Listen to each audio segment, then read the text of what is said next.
Siyempre, nakapag-aral ako ng anak ko. Minsan natutulungan ko din yung pamilya ko, yung mama at papa ko, binibigyan ko sila pag meron ako. Tapos, ang tiwala siguro ng boss ko sa akin, yun lang yung hindi magbabago siguro. Huwag lang natin ibahin. Dapat pag nag-handler ka, nagtatrabaho ka sa isang tao, transparency sila kayo. Yun lang. Magandang araw mga kasabong TV. Ako nga pala si Dexter Peña ng Leon Sir Game Farm. Located yung farm namin sa Barangay Kaningwan, Lambunaw, Iloilo.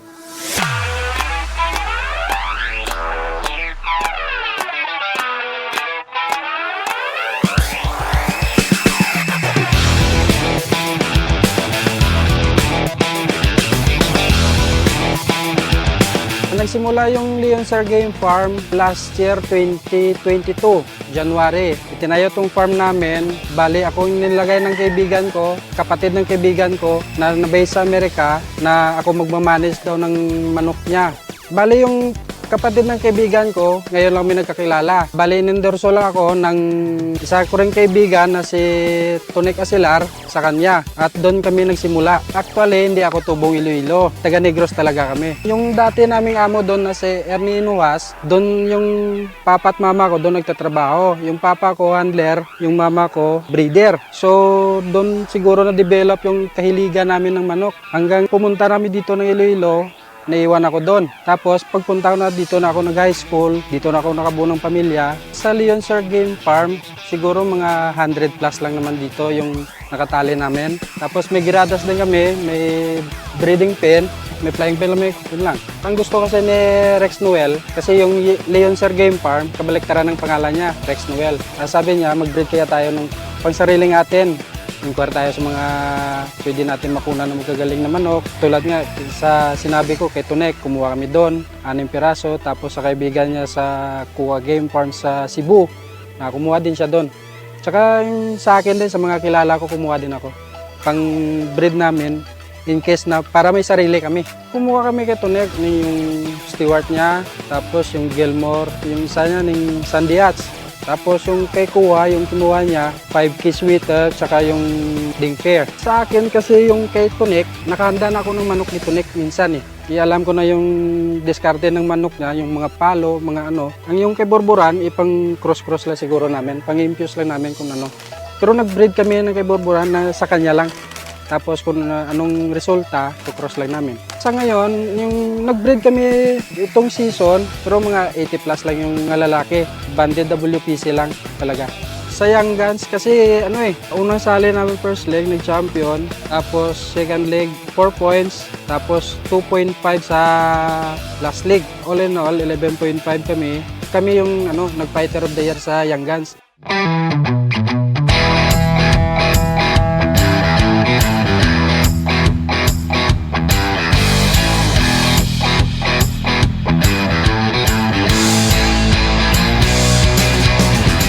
Sistema ko sa paghahanda ng stag, syempre pipili tayo. Pag sasalihan natin 5 stag, yung pipiliin ko, mga 8 lang hanggan.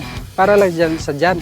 Pero kung for example, may nagkasakit, yun lang papalitan. Tapos yung sistema ko sa paghahanda, hindi ko pinipressure yung stag kasi yung, alam mo naman, yung mga buto nila hindi pa matigas yan masyado. Scratch pen, frying pen, dyan lang, kahig, pailaw, palakad sa garadas. Tsaka yung spar ko kasi mabilisan lang sa stag minsan. Mas maganda 30 days. 30 days kasi yung pahinga ko sa manok ko sa stag mga 7 araw bago sila i-keeping. Mas maganda siguro na babalik yung mga nila, yung pananakit ng katawan, yung mawawala. Tapos paakyatin mo lang sa inahin para yung lahat ng stress nila mabababa naman bago sila paliguan. Gumagamit ako ng Neb, tapos Bipolen, saka Calbex. Yung Calbex ko, di ba, pang calcium yun.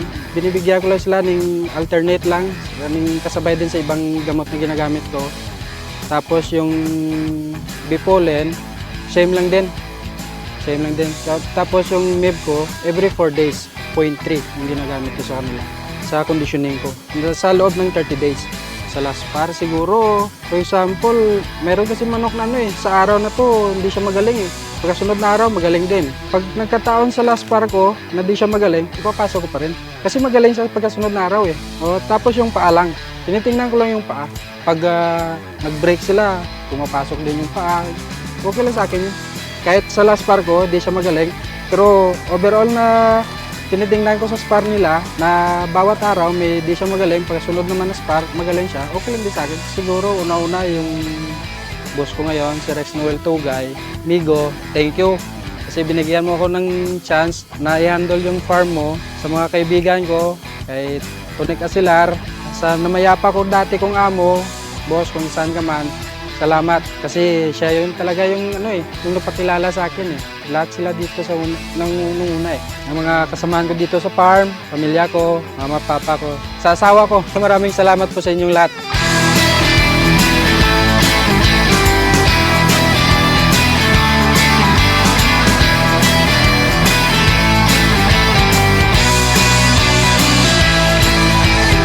Ako nga pala uli, si Dexter Peña ng Leon Sir Game Farm, Alagang Tunay, Laking LDI.